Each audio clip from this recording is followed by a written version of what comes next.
قرية آرا في جبل الأكراد، وهي قرية كردية تتبع إداريا لمحافظة اللاذقية، تبعد عن مصيف سلمى حوالي 4 كيلومتر.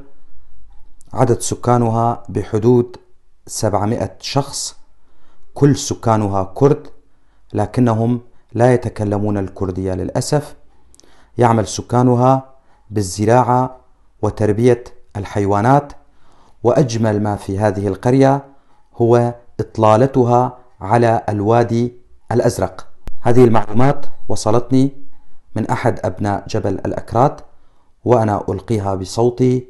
أنا علي عبد الله كولو من منطقة درباسية، وأتمنى كما يتمنى كل الكرد الناطقين بالكردية أن يتعلم أهلنا في جبل الأكراد لغتهم الكردية، وأن يعلموها لأولادهم، وأن يسموا أولادهم بأسام كردية، فلغتنا الكردية هدية من الله مثلها مثل باقي اللغات، وعلينا أن نتعلمها.